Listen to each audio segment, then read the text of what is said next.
She serves on the House Judiciary Committee, where she's the ranking member of the Subcommittee on Immigration Integrity, Security, and Enforcement. She serves on the Subcommittee on the Administrative State, Regulatory Reform, and Antitrust, the House Committee on Education and the Workforce, Subcommittee on Higher Education and Workforce Development, Subcommittee on Health, Employment, Labor, and Pensions. She's the senior whip of the Democratic Caucus, the chair of the Congressional Progressive Caucus, and a co-chair of the Women's Working Group on Immigration, just to name a few. Again, I wrote it in pencil because I tried twice in pen, and that was just mistakes all over. So she's also written 2 books, right? And what about your experiences, as I understand it, and it is really our true, sincere honor and pleasure to have with us today Congresswoman Jayapal. Yeah!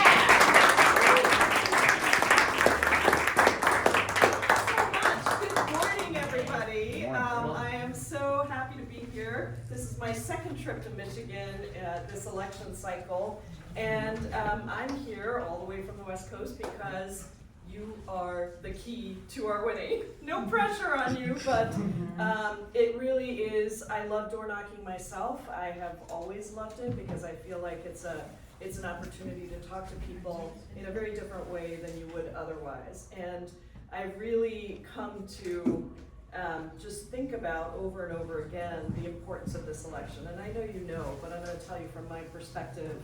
I was in the gallery on January 6th. I was trapped in the gallery on January 6th. I remember your picture. It was the first TV footage that came out because there was an MSNBC reporter right behind me. And we had just gone to certify the election, just to do our job, certify the election for Joe Biden and Kamala Harris.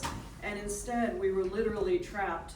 And I had just had a knee operation, so I couldn't walk. So I was on the floor kind of with my knee stretched out. And I was ready to just take my crutch and whack the insurrectionists if they came in, because they were literally at the door screaming to kill us. And it never occurred to me in a million years that we would be in that situation as a country. And so for me, so much of what is at stake is about our democracy and about the character of our country, what it means for the rest of the world. You know, I came to this country when I was 16 years old by myself. My parents, I'm from India, were born in India. My parents believed that the United States was the singular best country for us to get an education and have opportunity. And so they made the ultimate sacrifice of sending me here by myself because they knew that that was worth it for them. And so I arrived here with nothing in my pockets, 16 years old, no family, no parents in this country, and went from that to being a United States member of Congress, the first Indian American woman ever elected to Congress. And I think about that every day, like, what does that mean to me? And what it means to me is that I'm gonna do everything I can to make sure to preserve that opportunity, that democracy for everyone, not just for people who are looking at the United States from elsewhere like I was, but people right here to feel like their life is going to be better tomorrow because we are going to make that happen. And I also think about not just what's at stake, but what the opportunity is with Kamala Harris as president. I understand Donald Trump is just in your great state. I understand that from right here, he insulted the state, you know, and it's stunning to me how somebody can come to Detroit and then basically criticize Detroit and continue to malign people from the very place he's speaking about. It is insane to me that people would want to vote for him. And I think part of our job is to make it clear to people that their life will be better under Kamala Harris.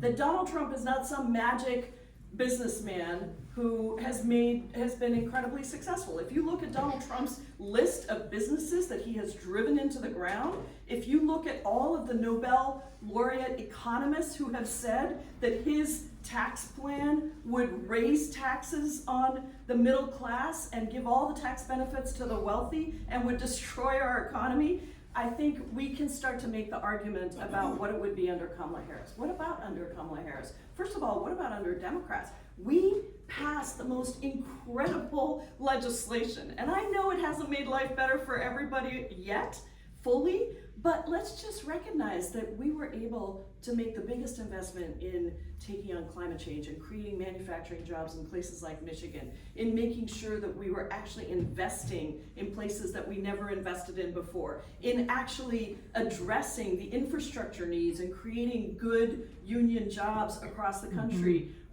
All of those things happened under Democrats.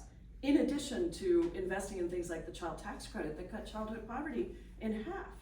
We can do this. And under Kamala Harris, her investments in housing, the things that excite me the most are her investments in housing. We know the rent is too damn high everywhere in the country. And we need to invest in affordable housing. We need to make sure that people have a roof over their heads. We need to make sure that we have long-term care as a benefit of Medicare. She just announced that policy. Yes. Imagine how incredible that would be if people were actually able to take care of their loved ones at home rather than be on a waiting list for 700,000 people to be able to get that home and community-based care. But also all of the economic plans to invest in small businesses, all of the things that she is talking about are about lifting people up. Everything that I have heard Donald Trump talk about is about tearing people down.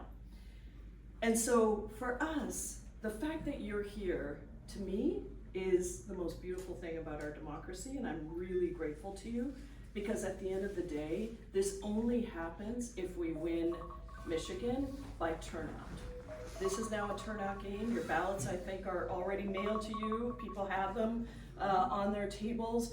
And if we can get our folks out to vote, then we won't have a situation like 2016 where where Donald Trump won by just under 11,000 votes, right? Correct. 2 votes per precinct. What was that? 2 votes per precinct. 2 votes per precinct. Incredible. And I hear people all the time say to me, well, my vote doesn't matter.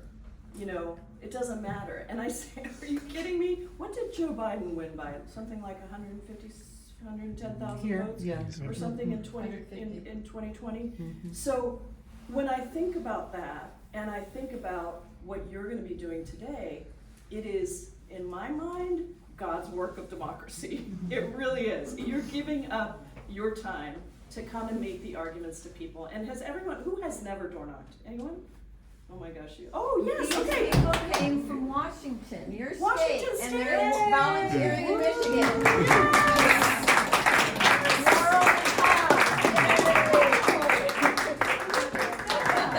Awesome, thank you. We're not your district though, we're in Bellingham. Okay, that's okay, we love Bellingham too. I feel like Bellingham's my second district. That is so fabulous, and I love to really lift up people who have never door knocked, because I just think it's the entry to what it means to have a democracy, right? It's not just sitting at home and watching TV and throwing things when you don't like stuff. It is actually getting out there and knocking on doors. And what you will find is, and it's not, I think this is gonna be mostly a persuasion audience, so it's mostly gonna be friendly people. But you're gonna have to make sure that they've got the plan to vote, right? That they're gonna do it early. Can we please do it early? I never cared about that until I ran for office myself. And then in Washington State, we often don't find out what happens until a week later, because you can return your ballots all the way until the day of the election. But it would be amazing to know on election night that we had won Michigan. And so your work today is just so important, and you're giving up time to go do this. You will be, of course, I know there'll be a training for those of you that haven't done it, but I do think it is the one time, most of us operate in circles that are like us. We go talk to people that we like, we have dinner with our friends, we're mostly in circles of people like us. Door knocking is the one time where you're just talking to a whole bunch of people that you don't know, and in 3 minutes, or 4 minutes, or 5 minutes, somebody might actually share their greatest dreams and their greatest fears. And you're there to listen and to tell them why you're out giving is today Saturday? I don't even know. Saturday morning to doing this. By the way, my husband is in the house. He's also here at Door Knock, Steve Williamson. He came in. And he's gonna stay and canvass with you and door knock with you as well, because he loves it, because it is that incredible opportunity to just talk to people.